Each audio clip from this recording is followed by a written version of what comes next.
여러분 반갑습니다.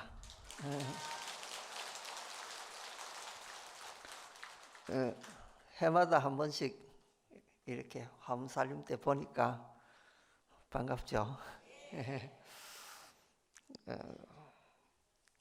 해민스님만 팬이 많은 게 아니고 저도 좀 있는 것 같습니다. 오늘 제가 할 법문은 십정 십통품을 오전에 하고 십인품을 이제 오후에 이렇게 진행하도록 하겠습니다. 십정 십통 십인품은 그 화엄경 중에서도 4권의 분량이 될 만큼 그 내용이 좀 많은 편입니다.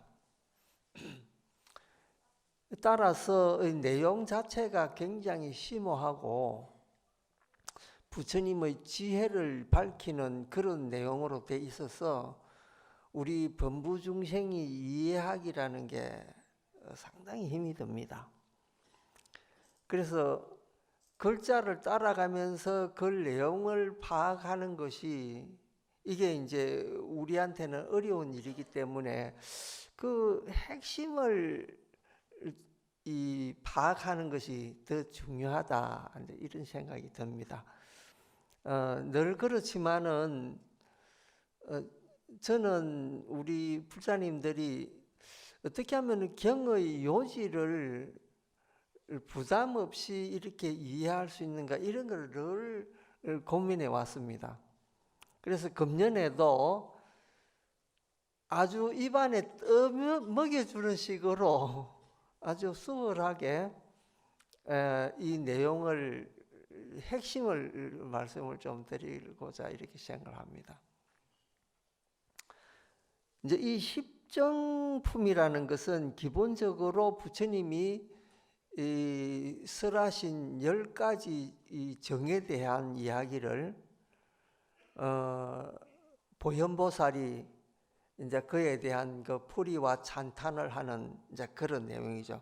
그래서 그 10가지 정을 또 10가지 신통력으로 이렇게 배대를 해서 설한 것이 십정 십통품이다. 이렇게 우선 이제 생각을 하면 되겠죠. 그러면은 십정의 그 정이라는 게 뭐냐? 정은 쉽게 이야기해서 선정입니다. 우리가 이제 선정이라면은 개정해 이 사막 가운데서 개가 바탕이 되고 그 바탕되는 위에서 정력이 생기고 그 정력을 바탕으로 해서 지혜가 이제 발휘가 된다. 이렇게 그걸 이제 삼학이라고 그러죠. 근데 그 가운데서 정은 우리가 일상적으로 수행하는데 반드시 터득해야 될 그런 이제 과정이다. 이렇게 되고 우리 불교를 수행하는 데에서도 구차재정이라고 해서 9차례의 이 삼매가 있습니다. 그 삼매를 터득을 해야 이제 그 불지에 나아가는 그런 지혜를 얻게 된다. 이제 이렇게 되는데 사실은 이 삼매를 터득한다는 것이 대체 뭔가? 그게 또 우리 일상의 이 불자 생활하고도 무슨 그 연관이 있는가? 이거를 잘 이렇게 이해를 해야 됩니다. 근데 경에 나온 대로 과연 우리가 그렇게 수행을 해서 그런 경지까지 갈 수 있느냐라고 묻는다면은 사실은 그렇게 하기가 매우 힘이 듭니다. 그 십지에 가신 도달한 보살님 정도가 돼야 그런 정력을 얻을 수가 있지. 우리가 그런 상태가 아닌데 그런 정을 이야기한다는 자체가 사실은 이 어불성설이 되죠. 그럼 우리는 과연 그 선정력을 그렇게 닦을 수 없는 것인가? 그렇지 않습니다. 우리도 그런 선정력을 닦을 수가 있습니다. 불교는 기본적으로 이 집중하는 것을 수행을 기본으로 생각을 합니다. 그러니까 삼매라고 하는 것은 쉽게 우리나라 말로 해서 집중을 하는 것이다. 그 집중력을 이야기하는 거거든요. 집중이 될 때 그 집중력이 계속 지속이 됐을 때 그걸 정의라고 이야기하죠. 그걸 삼매라고 이야기를 합니다. 그래서 하나를 잘 하면은 그게 불교 수행뿐만 아니고 일상적으로 집에서 생활하는 것도, 예를 들면은 밥을 잘 짓는 것도, 그것도 밥하는 그것도 선정이 될 수 있고, 또 음식을 만드는 것도 선정이 될 수 있고, 바느질하는 것도 선정이 될 있고, 일상의 모든 이 생활에 모두 선정력이 동원이 됩니다. 그걸 우리는 이제 삼매라고 이야기하죠. 자, 환경을 잘 읽고 환경을 이해를 하면 뭐가 되냐? 화엄삼매라고 이야기합니다. 그 다음에 법화경을 우리가 잘 읽고 법화경을 이해하고 법화경대로 삶을 산다면 그거는 법화삼매라고 부릅니다. 그럼 건강경을 잘 읽고 건강경을 실천을 하는 사람 뭐라고 부릅니까? 건강삼매를 얻은 사람이라 부르죠. 그래서 모든 삼매는 이렇게 이름을 붙입니다. 부처님이 어떤 경지에 들든지 그 경지에 따라서 삼매 이름이 달라집니다. 그러면 다시 말해서 삼매라는 것은 한 종류가 아니고 자기가 하는 모든 일에 있어서 모두 삼매가 되는 거죠. 근데 그 삼매를 잘하기 위해서는 뭐가 필요하겠습니까? 자기 마음을 뒤다보는 일이 아주 중요하다. 그리고 마음 하나 잘 닦는 것이 이 삼매를 터득하는 기본 요건이 된다. 사실 사람이 자기 마음을 잘 터득한다는 것은 이것도 쉬운 일이 아닙니다. 내가 누군지 모르고 내 마음이 뭔지 모르는데 어떤 마음을 어떻게 닦느냐 이 말이죠. 세상에 뛰어난 학자라든지 지식인들, 아주 대단한 사람들이 많습니다.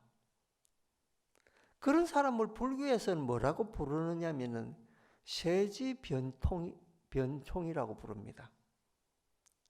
그 세지변총이라는 것은 세간의 일에 있어서는 아주 뛰어나다는 그런 일이죠.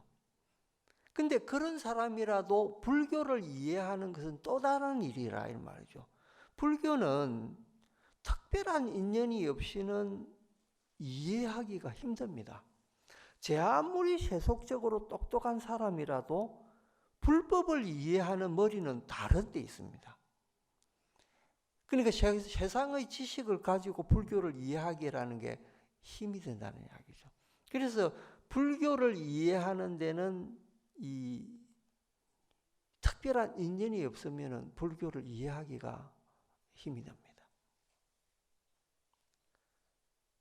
왜냐하면 불교의 지혜라는 것은 세속의 지혜와 다른 거거든요. 그 육조해능 스님 제자의 규봉족밀이라고 하는 스님이 있는데 이 스님이 쓴 책이 하나 있습니다. 그 책이 뭐냐면 원인론이라고 하는 책인데 이 책에 보면은 세상에 여러 이 가르침들이 있는데 우리 인간들한테 가장 적합한 가르침이 뭐냐면 인천교라고 이야기했습니다. 그 인천교라는 게 사람한테 알맞게 교화되는 것과 하늘에 대한 가르침, 이걸 인천교라고 부르죠. 예를 들면 공자나 맹자나 뭐 소크라테스나 이런 사람들이 가르친 걸 이런 인교라고 부릅니다. 사람이 어떻게 도덕적인 생활을 해야 되며 어떤 모습으로 사람이 살아야 되는가에 대한 그런 설명이 되어 있는 거, 그걸 인교라고 부릅니다. 그러면 천교라는 게 뭐냐면은 이 세상은 누가 만들었고 어느 신이 이 세상을 주재하는가, 그리고 그 신의 가르침에 따라서 사는 걸 천교라고 부릅니다. 그거는 인도에서는 힌두교라고 부르고 이스라엘에서는 그게 이제 유대교라고 부르고 우리 천주교나 기독교나 이런 것도 다 천교에 속합니다. 그 일본 사람들이 믿는 신도도 천교에 속하는 거죠. 그래서 이 사람으로서 살아가는 도리를 배우는 걸 인교라고 부르고 하늘의 이 믿음을 가지고 있는 것을 천교라고 부르고 그걸 인천교라고 부르는데 그게 우리 인간의 세상의 지혜에 알맞다는 거예요. 근데 그 위에 뭐가 있냐면은 원교가 있고 그 위에 또 돈교라는 게 있습니다. 그러니까 우리 인천교는 4가지 단계에서 밑으로 2번째고 그 사상을 뛰어넘는 그 경지가 있는데 그 경지를 원교라고 부릅니다. 그럼 그 원교가 뭐냐? 인교와 천교를 뛰어넘는 그 지혜가 있는 그거를 원교라고 부르는데 우리 화엄경을 뭐라고 부릅니까? 49품 원만교라고 부르죠. 그 원만교의 원만한 교, 그 만자만 뺀 게 원교잖아요.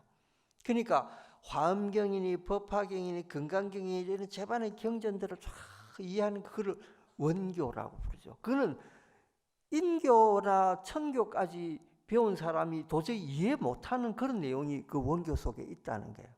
그러니까 그 불교를 알아야 이제 그게 이제 이해가 되는 거예요. 그러니까는 천교와 인교를 알던 사람이 어떻게 원교를 이해하느냐? 그건 이해 못하는 거예요. 그 특별한 인연이 없으면은 우리 불교인 그런 그 경전 내용이 이해가 안 된다는 거예요. 근데 그보다 한 단계 더 뛰어넘는 게 그게 뭐냐면 돈교입니다. 그 84,000 대장경을 싹 썰어버리고 그보다 더 뛰어난 게 있다. 그게 뭐냐? 한마디만 버떡함 이야기하면 그 한마디에 딱 알아듣는 거, 그걸 돈교라고 부르거든요. 육조현원 스님이 금강경 한마디 딱 듣고 버쩍 그 일체 제불의 그 마음을 알아버린 거, 그게 돈교거든요. 그래서 선종에서 말 한마디에 천하의 안목이 열리는 그런 경지가 있다. 이제 우리가 그걸 돈교라고 하죠. 그래서 이 불교에서는 이 원교와 돈교가 있는데 그거는 일반의 그 세지 변종, 일반적인 그런 수준의 아주 똑똑한 지식의 교수라든지 이 지식인들이 그 넘을 수 없는 그런 경지가 있다는 거예요. 그게 불교의 이 지혜라는 거예요. 그러면 왜 이제 그게 그렇게 그 다른 이 가르침하고 다르냐? 마음을 바로 보는 이 종교기 때문에 그런 가르침이기 때문에 그렇다는 거예요. 요즘 천주교에서도 그런 말 하잖아요. 하나님 어디 있노? 이렇게 하면 자기 마음에 있다 이러거든요. 근데 그게 이제 불교에서 이 우주를 설명하는 방식이잖아요. 일체유심조, 이 우주는 마음에서 다 나왔다 이렇게 이야기하는 게 그게 불교 방식이거든요. 근데 그분들이 요즘 우리 불교 걸 갖다 쓰고 있습니다.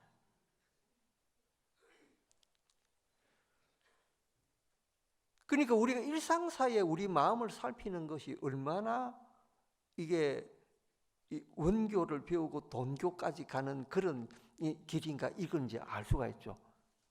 인천교는 사실 기본이다. 왜냐하면 불교 속에 인교도 들어있고 천교도 들어있습니다. 예를 들면 우리가 신장님한테 예배하고 또 이제 제석천한테 가서 예배하고 그게 다 천교거든.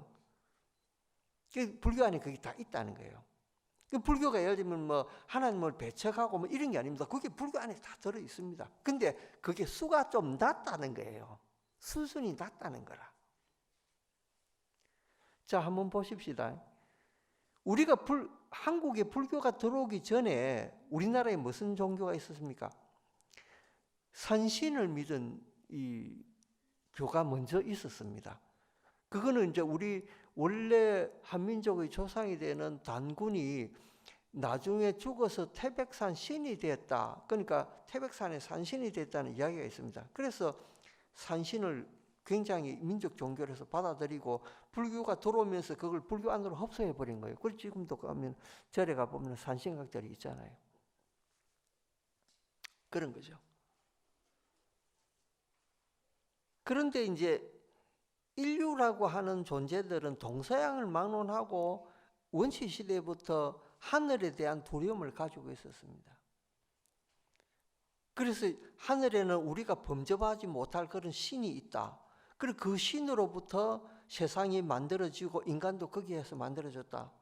그런데 그거는 아주 원시 시대 때부터 내려오던 그런 생각들이었거든요. 그러나 과학이 발달이 되면서 그런 생각들이 깨지기 시작했습니다.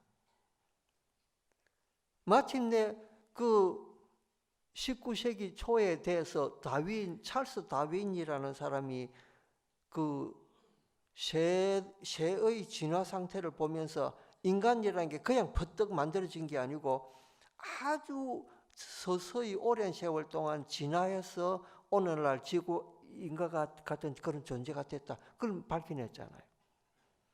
그래서 세상은 이제 우리가 이 청소년 때 배우는 과학 시간에 인간은 어떻게 만들어졌느냐 이렇게 배울 때 인간은 진화해서 만들어지고 이 세상 모든 것은 진화의 산물이다 이렇게 보는 거예요. 지금 과학적으로 공부 좀 한 사람들은 천지에 누가 신이 있어가지고 이 지구를 이렇게 만들고 이 인간을 만들었다 이렇게 믿는 사람 아무도 없습니다. 인간은 진화의 산물이다 이렇게 이제 과학적으로 배우는 거죠.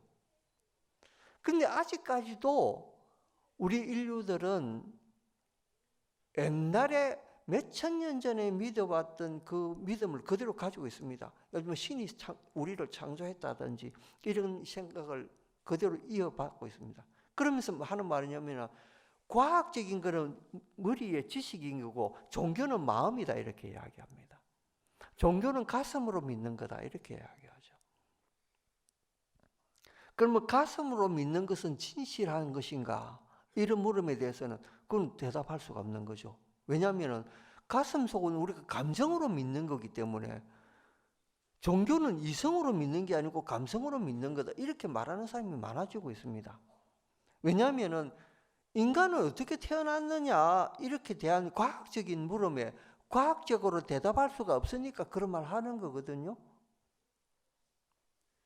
그러면서 그런 사람들은 뭐라고 이야기하냐면은 산에 가서 무속행위는 사람 비웃습니다. 저건 미신이다 이렇게 이야기하거든요. 그런데 무당들도 할 말이 있습니다. 우리도 감성으로 한다 이렇게 이야기하거든요. 그러면 그 사람들 너희는 미신이다고 그렇게 지적한 사람들도 역시 미신적인 성향을 가지고 있습니다. 그러니까 자기의 혐오를 못 보는 거예요. 그런데 불교는 그렇게 이야기를 하지 않습니다. 불교가 과학을 따르는 것이 아니고 과학이 불교가 이야기한 것을 뒤늦게 발견해서 불교는 위대하다라고 이야기하는 거죠. 그러니까 아인슈타인 박사 같은 사람은 미래의 종교는 불교밖에 없다 이렇게 이야기하는 거예요. 왜냐하면 그 안에 과학적인 요소들이 들어있기 때문에 그런 거예요. 불교는 과학하고 대립하지 않습니다. 다른 종교는 과학하고 대립을 합니다. 과학이 지금까지 발전되어 온 것은 그런 종교가 투쟁의 산물입니다. 그러니까 종교를 어떻게 바라봐야 되겠느냐 하는 것은 지금 우리가 현재 인류가 당면하고 있는 일이거든. 그러니까 이스라엘 대학의 그 유명한 교수 한 사람이 이제 유발 할라리 같은 사람은 뭐라고 이야기하냐면 미래에는 이 명상이 인류한테 아주 중요한 그런 걸로 대두가 될 것이다. 이렇게 이야기합니다. 명상이 뭡니까? 다른 종교에도 명상이란 이름으로 하는 거 있습니다. 묵상이라는 게 있잖아요. 근데 묵상은 뭡니까? 신의 존재에 대해서 생각하고 천국에 대해서 생각하는 걸 묵상이라고 합니다. 근데 불교에서 명상이란 뭐냐면요. 자기 존재 자체에 대한 의문을 가지고 그 존재를 바라보는 것, 이걸 우리는 명상이라고 부릅니다. 차원이 달라요. 유발 할라리가 지적한 게 그겁니다. 본질적인 걸 바라는 거죠. 앞으로 인류는 그렇게 나갈 거라는 거죠. 그러니까 마음을 찾는 게 얼마나 중요하냐. 여러분도 잘 아는 조용필 선생이 젊을 때 저 영축산 통도사 저 극락암에 가면은 큰 스님이 계시는데 그 스님을 친견하면은 뭔가 큰 공부가 된다는 소리를 듣고 이 조용필 선생이 경봉 스님을 찾아온 일이 있습니다.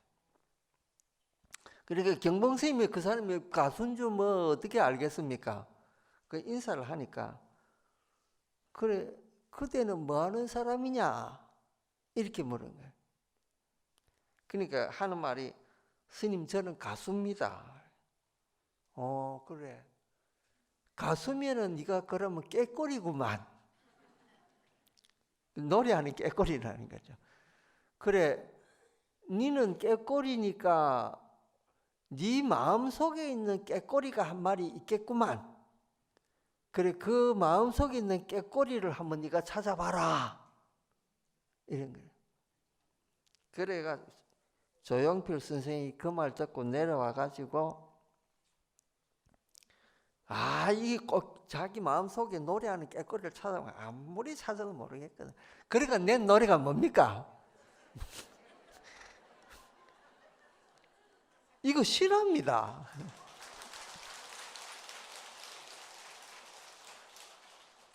조용필 선생이 이 명상을 했잖아요. 내 마음의 깨꼬리가 뭔가 집중을 해가지고 그걸 그러니까 자기 나름대로는 그거를 산매에 들었던 거예요. 산매에 들어가 찾다가 못 찾은 거예요. 그러니까 못 찾겠다 깨꼬리가 나온 거예요. 그런데 못 찾았지만 결과물이 뭡니까? 못 찾겠다 깨꼬리는 명곡이 나왔잖아요. 이게 집중력의 결과입니다. 그러니까 이런 일도 하나를 딱 집중을 하면은 결과가 나오게 되어 있습니다. 이게 명상의 힘이란 말이에요. 그러니까 십정품에 나오는 그 정의 힘이 집중력의 힘이 결과로 이어집니다. 근데 이 불교라는 게 참 묘한 게 뭐냐면요. 생각을 딱 하나 가지는 순간 결과가 같이 따라올 같이 잉태를 합니다. 우리가 꽃을 보면 꽃이 떨어지고 난 뒤에 열매가 맺지 않습니까? 근데 불교 이론은 뭐냐면요. 꽃이 피면서 열매가 같이 맺는 이치가 있다 이래요. 그렇기 때문에 불교를 상징하는 꽃이 연꽃입니다. 연꽃은 꽃이 필 때 꽃을 딱 이렇게 쪼개보면 그 안에 연밥이 딱 들어있어 가지고 꽃하고 연밥하고 같이 커요. 그러니까 꽃이 딱 떨어질 때는 이미 연이 안에 이제 있기 시작한 거예요. 그러니까 다른 꽃들은 다 꽃이 지고 난 뒤에 열매가 생기지만은 연꽃은 꽃이 생기는 동시에 열매까지 같이 생겨버려요. 그리고 그 열매는 어찌 됩니까?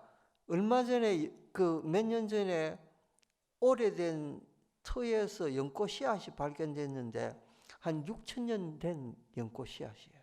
근데 그 연꽃을 진흙에 심었더만 발화가 돼가지고 연꽃이 피인 거예요. 6,000년이나 된 연꽃 씨앗이 꽃이 핀다는 것은 이건 뭐냐면은 우리 중생의 마음속에 어떤 씨앗이 하나 딱 심어지면은 어느 때인가 그게 꽃이 피게 돼 있다는 거예요. 그게 우리 업이라고 하는 말하고도 통하는 겁니다. 우리가 마음속에 딱 심어놓은 그 업력은 어느 세월인가 그렇게 연꽃 피우듯이 꽃이 피는 몇 천 년 가도 꽃이 피는 연꽃처럼 그렇게 돼 있다는 거예요. 여러분 티베트에 가보면은 그 설산에 이렇게 험악한 오지에 그 돌로 탑을 만들어 가는데 거기에 여러 가지 줄을 붙여 가지고 오색 찬란한 이런 그 깃발이 나부깁니다. 그 깃발에 보면 다 글씨가 써지가 있어요. 그 글씨가 뭡니까? 부처님 말씀이 거기에 다 적혀 있습니다. 왜 그럼 그 사람들이 경문을 갖다가 써가지고 바람이 나부기도록 그렇게 했느냐?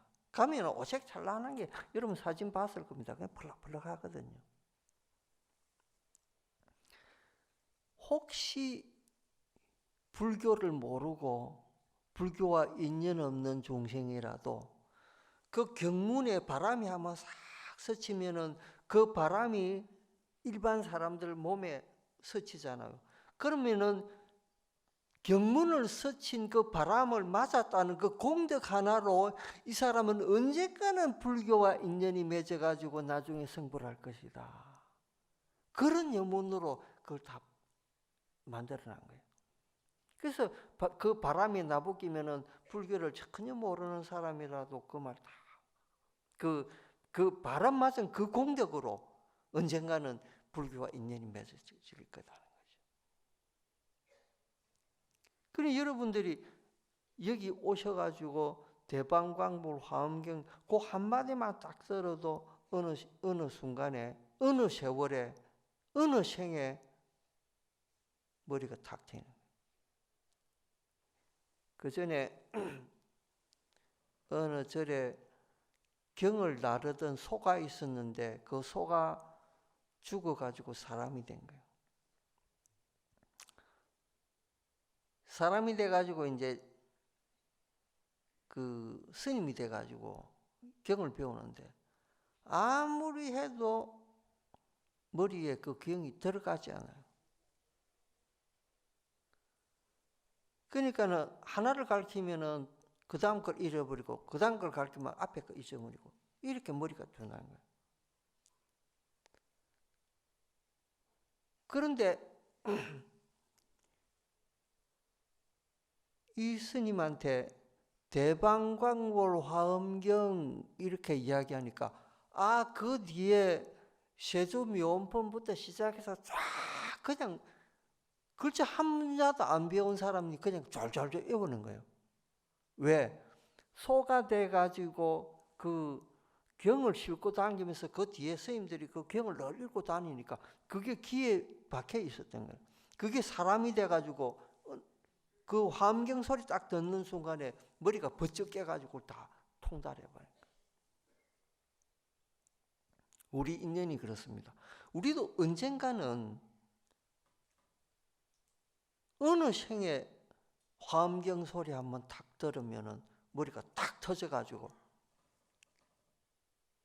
깨달음을 가질지 모르죠. 그래서 마치 연꽃이 씨앗을 가지고 있듯이 그런 게 우리 마음속에 종자로 딱 남아있다가 시절 인연이 탁 되면은 터지는 거예요. 육조해능 스님이 금강경 한 구절에 마음이 열려가지고 그 선종의 조사가 된 것처럼 우리도 지금은 범부중생의 몸으로 있지만은 어느 순간에 탁 터져가지고 그 불법의 해명을 이을지 그건 누가 알겠습니까? 그러니까 여러분들이 여기 오셔가지고 그 화엄경 이렇게 한번 듣는 것이 그 내용은 잘 몰라도 괜찮아요. 그런데 요 한번 스친 인연이 나중에는 큰 그런 불성의 종자가 돼가지고 언젠가는 우리도 그렇게 되는 거예요. 그래서 같은 종교를 믿더라도 불교를 믿는다는 것은 굉장한 특별한 일이다. 이렇게 이야기할 수 있습니다. 그래서 제가 왜 지금의 지식인들은 불교를 믿지 않고 다른 종교를 가느냐? 저는 그렇게 이야기합니다. 그 사람들은 세속적으로는 똑똑한 사람들이지만은 불교를 믿을 만한 그런 밥그릇이 못돼서 그렇다. 불법은 알아듣기도 힘들고 믿기도 힘들고 이해하기 힘든 그게 불법이다. 근데 그거를 좋아하고 믿고 받아들이는 사람은 아주 특별한 사람들이다. 불자 여러분 아주 특별한 분들입니다.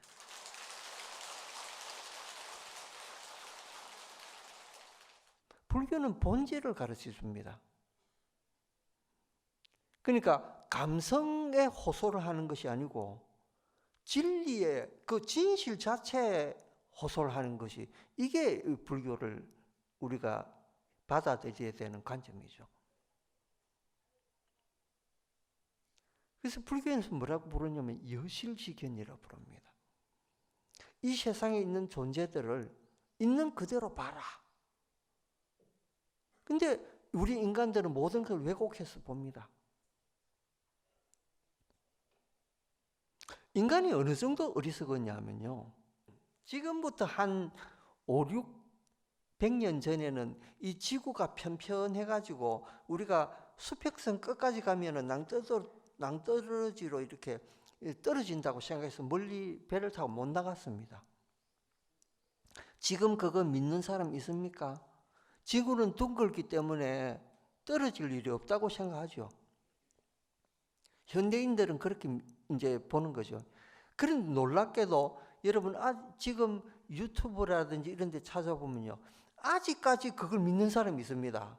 지구가 낭떠러지 끝에 있어가 떨어진다는 그걸 믿는 사람이 있다니까요. 그러니까 인간이라는 게 어느 정도 어리석으냐 말을 못할 정도로 어리석습니다. 우리 인간의 생각은 전통적인 거하고 관습하고 그 교육하고 이런 것이 섞여가 만들어낸 게 오늘날 우리가 가지고 있는 지식이거든요. 근데 그 지식이 반드시 옳은 것만은 아닙니다. 진실이 왜곡될 수도 있습니다. 예를 들면은 500여 년 전에 서양 사람들이 동양 사람을 그림으로 그리는 게 있는데 눈은 하나고 팔이 이상하게 이렇게 이티처럼 삐쩍 마르고 이렇게 이상하게 그려놨습니다. 그게 동양 사람일 거라고 생각을 한 거죠.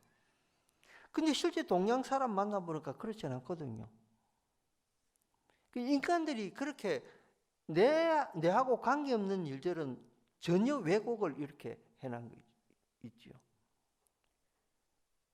임진왜란 때 그 일본에서 쳐들어온 이 사람들을 우리 조선 사람들이 그림으로 그리는 게 있습니다. 일본의 병사들은 전부 다 눈이 찢어지고 아주 간사하게 이렇게 그려놨습니다. 근데 반대로 일본에 가가지고 우리 조선 사람들 이렇게 그려놓은 거 보면요. 조선 사람들이 눈 찢어지고 아주 고약하게 그려놨거든요. 서로가 자기가 볼 때는 저 사람이 나쁜 거예요. 저 사람이 이상하게 생긴 거예요. 그러니까 자기네들은 좋고 남들은 나쁘다 이런 편견을 가지고 있는 거예요. 진실을 못 본 거잖아요. 이렇게 인간은 자기가 자기를 못 보는 경우가 너무 많습니다. 그리고 우리 초등학교 때만 해도요. 북한 사람들을 이 교과서에 나와서 늑대처럼 그려놨습니다. 그 지금 늑대처럼 그렇게 생겼습니까? 지금 북한에서 건너온 탈북민이 5만 명, 6만 명이 육박하는데 그 사람들 어떻게 그렇게 생겼습니까? 텔레비전에 나오는 거 보니까 아주 미남 미녀들이 많더만요. 근데 우리가 배운 거는 뭐냐면요. 그 늑대처럼 생기고 아주 나쁜 사람들로 표현되어 있거든요. 북한의 인민들이 나쁘지는 않습니다. 그 사람들이 받은 교육이 그렇기 때문에 우리하고 생각이 다를 뿐이죠. 그러니까 진실이라고 하는 것은 우리가 배웠던 관습이나 이 교육하고는 이게 다를 수가 있습니다. 처음에 공산주의가 나왔을 때 공산주의를 얼마나 사람들이 좋아했냐면요. 우리도 일제 압박에서 벗어날 때쯤 됐어요. 그때 그 사회주의에 물든 사람이 많았습니다. 그러니까 나중에는 전쟁이 일어나가지고 남한에 있던 그 사회주의자들이 전부 다 그 북쪽으로 다 가잖아요. 지식인들일수록 그때는 사회주의를 많이 배웠습니다. 그 지금은 우리가 알지요. 그 공산주의라고 하는 것은 실패한 이데올로기다. 물론 지금 지구상에 몇몇 나라 남아있는 나라들이 있습니다. 중국이라든지 베트남이라든지 이런 쿠바라든지 이런 나라들은 지금도 공산 국가죠. 근데 그 사람들이 가지고 경제적인 체제는 자본주의 체제를 지금 선택하고 있거든요. 정치는 공산주의지만은 경제는 자본주의로 좀 가고 있습니다. 그러니까 마르크스 이론이 다 이루어지는 것만은 아니다는 걸 가르쳐주고 있는 거죠. 사람은 같이 분배할 수 없는 게 그게 인간의 삶이거든요. 인간은 욕망부터 시작되기 때문에 내가 단간부가 되면은 난 더 좋은 거 하겠다. 그게 인간의 마음입니다. 그러니까 북한에도 이 고위층은 잘 살고 인민들은 지금 아주 굶어 죽는 그런 상황이 되죠. 공산주의라고 해서 평등한 건 아니라는 거예요. 그러니까 인간은 결국 그러한 욕망들 속에서 살 수밖에 없고 그런 욕망들은 그 인간이 만드는 가치가 얼마나 허무한 것인가 이걸 보여주는 거예요.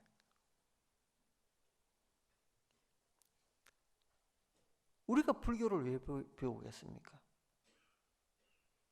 인간의 본성을 이해하는 데서 이해하고 그 본성을 이해하는 데서부터 인간의 행복을 추구하는데 이게 시작된다 이렇게 보는 거죠. 인간 본성 보는 것이 이게 인간을 행복하게 만드는 이 지름길이다 이 말이에요. 불교는 그거를 가르칩니다. 불교는 부처님한테 예배하라고 하질 않습니다. 인간의 본성을 보라고 이야기합니다. 인간의 본성을 보는 공부를 하고 보니까 부처님 가르침이 하도 위대하기 때문에 부처님께 예배한다 이렇게 용수보살도 그런 이야기 하지 않습니까? 나에게 연기법을 가르쳐 주신 부처님 그분께 예배한다. 연기법 이해하니까 세계가 다 보이거든요. 세상의 이치가 다 통달이 돼요. 자동적으로 부처님께 머리 조아리지 않을 수가 없는 거예요. 그게 불법입니다. 이렇게 불법을 이해하고 자기를 알고 나면 뭐가 됩니까? 거기서 신통력이 생깁니다. 그 신통력이라는 게 별거 없습니다. 하나 가지고 계속 밀고 나가는 거거든. 지금 하늘에 날아다니는 비행기가 왜 어떻게 발명이 됐겠습니까? 비행을 하고 싶다, 날고 싶다는 욕망을 계속 가지다 보니까 욕망에 의해서 결국은 현실이 실현될 거거든요. 근데 그렇게 날아다니게 만든 그 요인이 뭡니까? 그게 마음이라는 거예요. 그래서 마음을 어떻게 사느냐에 따라서 결과가 완전히 달라집니다. 그래서 불법은 마음을 닦는 거예요. 신을 믿고 공양을 올리고 이게 아니고 마음을 닦음으로써 마음이 뭔가 궁금해가지고 그걸 얻어짐으로 해서 그게 부처님께 공양하고 예배하는 게 되는 거예요. 불교는 결국 간단합니다. 그러려면은 매 순간마다 우리는 마음을 잘 쓰는 게 중요하죠. 그 마음 잘 쓰는 게 뭡니까? 그게 삼매라는 거예요. 삼매가 이루어지면 신통력이 생깁니다. 십통품의 그 통이 신통력이죠. 우리가 이렇게 생각해 보면은 부처님이 육신통을 갖췄다더라. 우리도 갖추고 있습니다. 우리도 삼매를 닦으면 육신통 얻을 수 있습니다. 그게 허무맹랑하는 그런 신통이 아니고 눈에 보이는 신통이죠.